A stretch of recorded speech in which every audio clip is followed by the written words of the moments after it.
혹시 건강검진을 받고 의사에게 이런 말을 들어보신 적 있으십니까? 중성지방 수치가 높습니다. 콜레스테롤 관리가 필요합니다. 이런 이야기를 들으면 대부분의 사람들은 가장 먼저 삼겹살이나 튀김 같은 기름진 음식을 떠올립니다.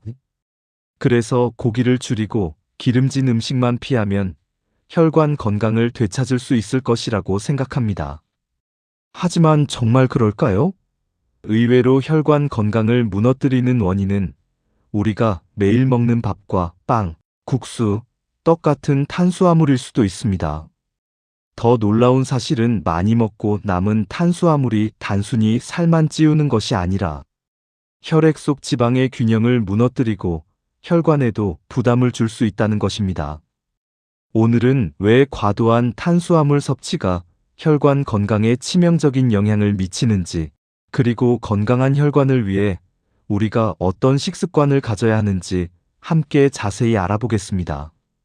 혈관을 지키는 중요한 정보를 지금부터 함께 살펴보시죠.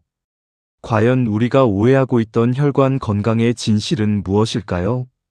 이 질문에 대한 명확한 해답을 찾아 떠나보겠습니다. 탄수화물은 우리 몸에 없어서는 안 될 필수 영양소입니다. 뇌와 근육은 활동에 필요한 에너지를 얻기 위해 탄수화물을 주된 에너지원으로 이용합니다. 우리 몸의 모든 세포가 기능을 수행하려면 에너지가 필요한데, 이 에너지의 가장 효율적이고 즉각적인 공급원이 바로 탄수화물입니다. 특히 뇌는 포도당만을 에너지원으로 사용하기 때문에 탄수화물 섭취는 인지 기능 유지에 필수적입니다. 그래서 탄수화물을 무조건 나쁜 음식이라고 생각해서는 안 됩니다. 우리 몸이 원활하게 기능하기 위해서는 적정량의 탄수화물 섭취가 반드시 필요합니다. 문제는 바로 섭취하는 양에 있습니다. 우리 몸은 필요한 만큼의 에너지만 사용하고 남은 탄수화물은 그냥 버리지 않습니다. 남은 탄수화물은 간에서 중성지방으로 바뀌어 저장됩니다. 이 과정에서 간은 혈액 속 과도한 포도당을 글리코겐 형태로 우선 저장하지만 글리코겐 저장 공간이 한정되어 있기 때문에 남은 포도당은 효율적인 에너지 저장 형태인 중성지방으로 전환되는 것입니다. 처음에는 간에만 저장되지만 시간이 지나면서 점차 복부와 내장 주변에도 지방이 쌓이기 시작합니다. 이 내장 지방은 단순히 보기 싫은 지방을 넘어 염증 반응을 유발하고 대사질환의 위험을 높이는 주범이 됩니다. 그래서 평소 기름진 음식을 많이 먹지 않는 사람이라 할지라도 밥과 빵, 면류, 달콤한 간식을 자주 먹는 사람에게 복부 비만과 높은 중성지방 수치가 나타나는 경우가 적지 않습니다. 이처럼 과도한 탄수화물은 단순히 체중 증가를 넘어 내 몸속 지방의 축적과 더 나아가 혈관 건강에 직접적인 위협을 가할 수 있는 것입니다.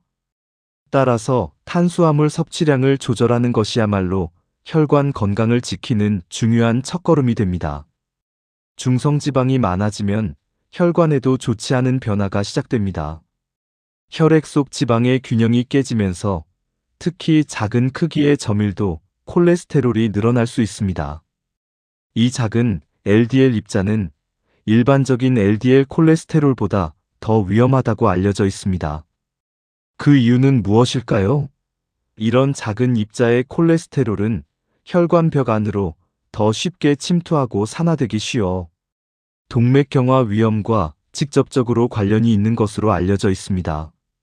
혈관 내피세포 아래로 파고들어 염증 반응을 유발하고 산화된 LDL은 대식세포에 의해 탐식되어 거품세포를 형성합니다. 이 거품세포들이 혈관벽에 쌓여 동맥경화반을 만들고 결국 혈관을 좁히고 딱딱하게 만들어 혈액의 흐름을 방해할 수 있는 것이죠. 이는 심장마비나 뇌졸중과 같은 심각한 심혈관 질환으로 이어질 수 있습니다. 그래서 최근에는 총 콜레스테롤 수치 하나만 보고 안심하는 것이 아니라 중성지방과 좋은 콜레스테롤인 HDL, 나쁜 콜레스테롤인 LDL을 함께 확인하는 것이 매우 중요하다고 전문가들은 강조합니다. HDL 콜레스테롤은 혈관 벽에 쌓인 콜레스테롤을 간으로 운반하여 제거하는 청소부 역할을 하므로 그 수치가 높은 것이 좋습니다. 반대로 LDL 콜레스테롤은 혈관 벽에 쌓이는 나쁜 콜레스테롤이므로 그 수치가 낮은 것이 바람직합니다. 혈관 건강은 단 하나의 숫자만으로 판단할 수 있는 것이 아니라 이러한 지방 지표들의 전체적인 균형을 종합적으로 살펴봐야 하기 때문입니다. 복잡해 보이지만 내 몸의 건강 상태를 정확히 파악하고 미래의 질병 위험을 예측하는 핵심적인 방법인 셈입니다. 정기적인 혈액 검사를 통해 이 지표들을 면밀히 관찰하는 습관을 들이는 것이 중요합니다. 많은 사람들이 이렇게 말합니다. 나는 고기를 별로 안 먹는데 왜 콜레스테롤이 높을까요? 그 이유는 생각보다 간단할 수 있습니다. 바로 평소 식습관 속에 숨겨져 있습니다. 흰쌀밥을 과도하게 많이 먹고 빵과 과자, 케이크를 자주 먹으며 달콤한 음료를 즐기는 식습관도 혈관 건강에는 큰 부담이 될 수 있습니다. 이러한 식품들은 주로 정제된 탄수화물과 설탕을 다량 함유하고 있어 혈당을 급격하게 상승시킵니다. 혈당이 급격히 오르면 췌장에서 인슐린 분비가 과도하게 촉진되고 이 인슐린은 간에서 지방 합성을 증가시키는 역할을 합니다. 특히 설탕이 많이 들어간 음료는 혈당을 빠르게 올리고 간에서 중성지방 생성을 증가시키는 것과 직접적으로 관련이 있어 특별한 주의가 필요합니다. 음료수에 함유된 액상과당은 간에서 바로 중성지방으로 전환되는 경향이 있어 더욱 위험할 수 있습니다. 액상과당은 일반 설탕보다 간에서 중성지방으로 전환되는 속도가 빠르고 인슐린 저항성을 유발할 가능성도 높은 것으로 알려져 있습니다. 결국 기름진 음식만 줄인다고 해서 모든 문제가 해결되는 것이 아니라 우리가 매일 섭취하는 탄수화물의 양과 종류까지 함께 심도 있게 살펴봐야 합니다. 건강한 식습관이란 단순히 고기나 튀김을 피하는 것을 넘어선 정제된 탄수화물과 당분 섭취를 현명하게 조절하는 종합적인 접근이 필요하다는 것을 의미합니다. 식단 전체를 큰 그림으로 보고 어떤 영양소가 어떻게 우리 몸에 작용하는지를 이해하는 것이 중요합니다. 나이가 들수록 이런 혈관 건강의 변화는 더욱 빠르게 진행됩니다. 젊을 때는 활동량이 많아 어느 정도 많이 먹어도 에너지를 소비할 수 있었지만 중년 이후에는 근육량이 자연스럽게 줄어들고 기초대사량도 감소합니다. 근육은 우리 몸의 포도당을 가장 많이 사용하는 조직 중 하나인데 근육량이 줄어들면 포도당 처리 능력이 떨어지게 됩니다. 이는 인슐린 저항성 증가로 이어져 혈당 조절에 어려움을 겪게 만들고 남은 포도당이 중성지방으로 전환될 가능성을 높입니다. 즉 예전과 똑같이 먹는데도 살이 찌고 건강검진에서 혈당과 중성지방 수치가 함께 높아지는 이유가 바로 여기에 있습니다. 신체 활동량이 줄고 신진대사 능력이 저하되면서 탄수화물 섭취에 더욱 민감해지는 것입니다. 따라서 중년 이후에는 식단 관리가 더욱 중요해집니다. 특히 허리둘레가 점점 늘어나고 있다면 단순히 체형의 문제가 아니라 내 몸의 대사 건강에도 심각한 변화가 시작되고 있다는 강력한 신호일 수 있습니다. 복부 비만은 인슐린 저항성과 염증을 유발하여 혈관 건강을 더욱 악화시키는 주요 원인이 되기 때문입니다. 내장지방 세포는 다양한 염증성 물질을 분비하여 혈관 내피 기능을 손상시키고 동맥경화 과정을 가속화할 수 있습니다. 이 신호를 절대 간과해서는 안 됩니다. 허리둘레가 남성은 90cm 이상, 여성은 85cm 이상이라면 반드시 전문가와 상담하여 식습관 및 생활습관 개선을 시작해야 합니다. 그렇다고 해서 탄수화물을 모두 끊을 필요는 전혀 없습니다. 오히려 극단적인 탄수화물 제한 식단은 오래 유지하기 어렵고 자칫 건강에도 좋지 않은 영향을 미칠 수 있습니다. 우리 몸에 필요한 에너지를 충분히 공급하지 못하면 무기력감, 집중력 저하, 변비 등 다양한 부작용이 나타날 수 있습니다. 중요한 것은 바로 좋은 탄수화물을 적당히 먹는 것입니다.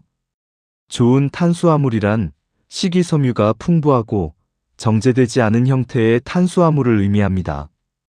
흰쌀밥 대신 현미나 잡곡을 섞어 먹는 습관은 혈당을 천천히 올리고 식이섬유 섭취를 늘리는 데 큰 도움이 됩니다. 현미나 잡곡밥은 백미에 비해 소화 흡수가 느려 혈당 스파이크를 줄여주며 풍부한 식이섬유는 장 건강에도 이점을 제공합니다. 또한 빵이나 과자 같은 정제된 탄수화물 대신 채소와 단백질을 충분히 함께 먹는 습관이 중요합니다.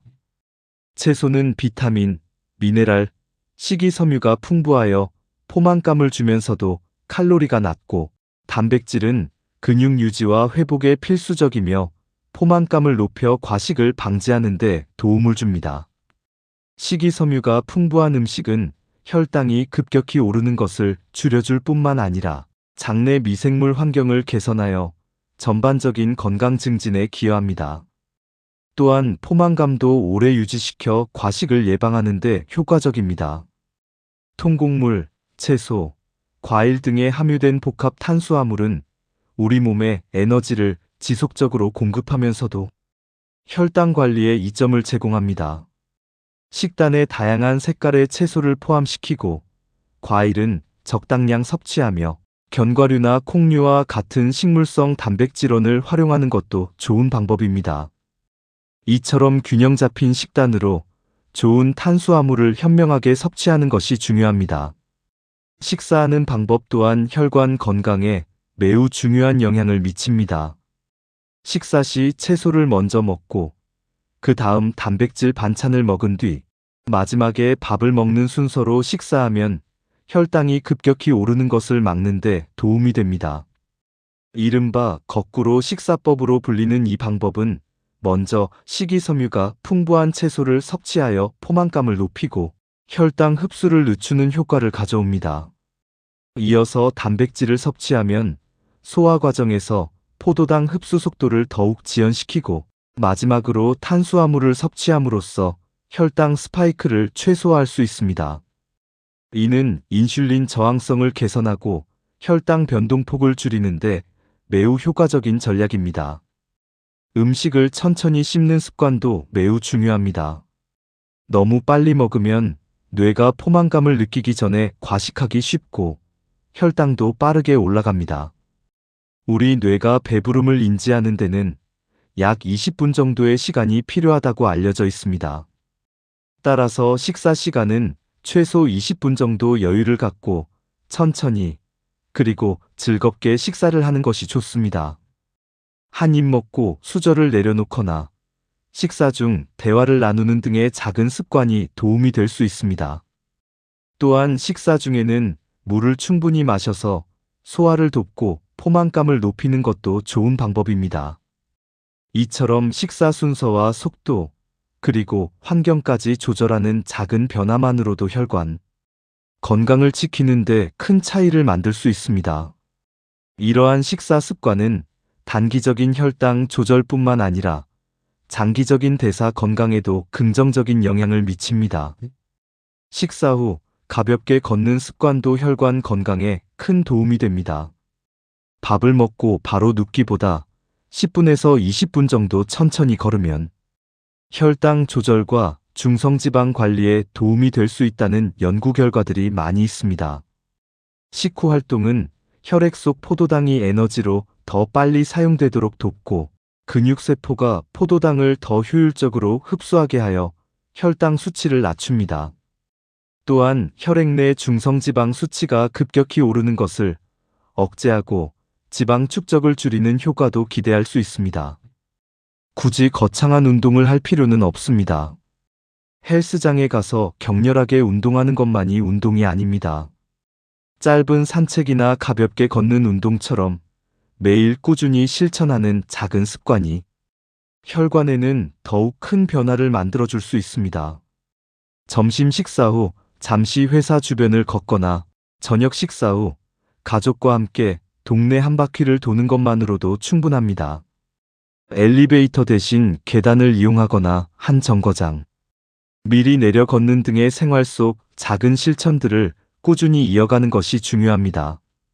이러한 활동은 혈액순환을 촉진하고 인슐린 감수성을 향상시키며 체중 관리에도 긍정적인 영향을 미쳐 전반적인 심혈관 건강 증진에 기여합니다.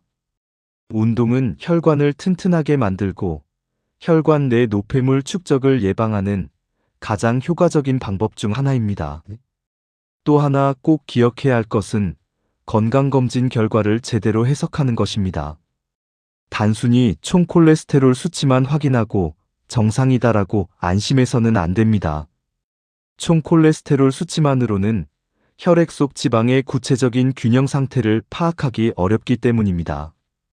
중성지방 수치, 좋은 콜레스테롤인 HDL, 나쁜 콜레스테롤인 LDL 수치는 물론 혈당 수치와 허리둘레까지 함께 종합적으로 살펴봐야 현재 자신의 대사 건강을 정확하게 이해할 수 있습니다. HDL 콜레스테롤은 높을수록 좋고 LDL 콜레스테롤은 낮을수록 좋다는 점을 명심해야 합니다. 또한 혈당 수치 역시 공복. 혈당과 식후 2시간 혈당을 모두 확인하여 당뇨병 전 단계나 당뇨병의 위험성을 파악해야 합니다.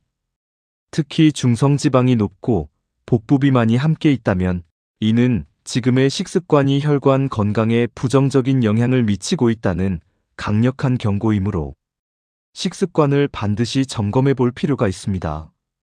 이러한 지표들은 서로 밀접하게 연관되어 있어 어느 하나라도 문제가 생기면 다른 지표에도 영향을 미칠 수 있습니다.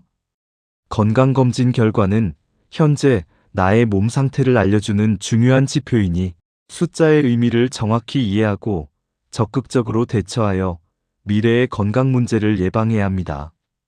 궁금한 점이 있다면 주저하지 말고 의사나 전문가와 상담하여 정확한 정보를 얻고 맞춤형 건강관리 계획을 세우는 것이 현명합니다. 혈관은 어느 날 갑자기 막히지 않습니다. 오늘 먹은 음식 하나가 당장 병을 만드는 것도 아닙니다. 우리의 혈관은 매일매일 우리가 선택하는 식습관과 생활습관에 의해 조금씩 하지만 꾸준히 변화해 나갑니다. 하지만 잘못된 식습관이 하루, 한 달, 1년씩 꾸준히 반복되면 혈관은 보이지 않게 조금씩 변하기 시작합니다. 혈관벽이 두꺼워지고 탄력을 잃으며 플라크가 형성되어 혈액의 흐름이 나빠지는 악순환이 이어지는 것이죠. 이는 결국 고혈압, 동맥경화, 심근경색, 뇌졸중과 같은 심각한 심혈관 질환으로 발전할 수 있습니다. 반대로 작은 좋은 습관도 꾸준히 이어지면 혈관은 놀랍도록 건강하게 달라질 수 있습니다. 우리의 몸은 생각보다 회복력이 강하기 때문입니다. 오늘부터는 기름진 음식만 줄이는 것이 아니라 우리가 매일 먹는 밥과 빵, 국수, 달콤한 음료를 얼마나 자주 먹는지도 함께 돌아보시기 바랍니다. 밥 한 숟갈을 조금 줄이고 물을 더 자주 마시고 식사 후 잠시라도 걷는 작은 실천이 앞으로의 혈관 건강을 바꾸는 위대한 시작이 될 수 있습니다. 이는 단순히 물리적인 행동을 넘어 자신의 몸을 돌보고 사랑하는 마음에서 우러나오는 소중한 습관이 될 것입니다. 건강한 혈관은 특별한 비법이 아니라 매일 반복되는 올바른 식습관과 생활 습관에서 만들어진다는 사실을 꼭 기억하시기 바랍니다. 우리 몸의 혈관은 우리가 먹는 것으로부터 시작됩니다. 지금 바로 건강한 식습관을 통해 튼튼하고 젊은 혈관을 만들어 나가시길 바랍니다. 당신의 작은 노력이 미래의 건강을 좌우할 것입니다. 혈관 건강은 곧 전신 건강이라는 사실을 잊지 마세요.